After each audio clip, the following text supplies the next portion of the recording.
Subordinasiyaya görə müdir yaşını nəzərə alaraq öz əməkdaşına əslində sən deyə bilər. Amma özündən böyükdürsə, yenə də burada xanım və bəy məsələsi ortalığa girir. Bəzi müdirlər isə yaşından asılı olmayaraq quru rəsmi münasibəti həmişə qoruyub saxlamaqdan ötürü hər kəsə xanım və bəy deyir. Bəlkə o da özünə görə haqlıdır.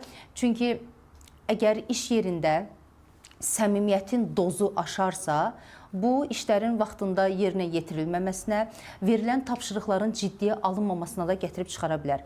Mən müdir yox, lider ifadəsindən istifadə etmək istərdim. Həqiqi lider bunu çox gözəl bir formada tənzimləyir. İpləri əlində elə saxlayır ki, istəyəndə biraz boşaldır. Məsələn, onlar birlikdə harasa piknikə gedə bilərlər, futbol oynaya bilərlər, karaoke oxuya bilərlər. Amma bu demək deyil ki, iş gördükləri zaman hər zaman yenə də eyni ab-havanı saxlayırlar, la-la-li-li münasibət olur. Bunu özü tənzimləməlidir. Azərbaycan reallığına geri dönəriksə, həm bir vətəndaş, bir insan, həm də bir mütəxəssis kimi eyni cür fikirləşirəm.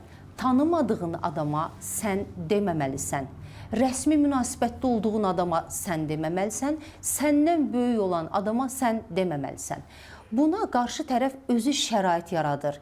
Dili ilə deməsə belə, gedişatdan başa düşürsən ki, artıq yavaş-yavaş sənə keçmək olar. Ya da bəzən doğrudan da dili ilə deyirlər. Məsələn, öncə rəsmi münasibətə başlayıb sonra dostlaşdığım o qədər adam var ki, bir nöqtədən sonra özüm dayandırmışam, demişəm ki, çox xahiş edirəm. Mənə xanım demə, mənə siz demə. Birbaşa Cəlalə deyə bilərsən, sən deyə bilərsən. Bəzən hesab edirlər ki, filan kəs məndən balacadırsa, ona mən rahat-rahat sən deyə bilərəm. Mən hətta balaca uşaqlara da ilkin müraciətdə siz deməyin tərəfdarıyam. Bu ona özünü dəyərli hiss elətdirir.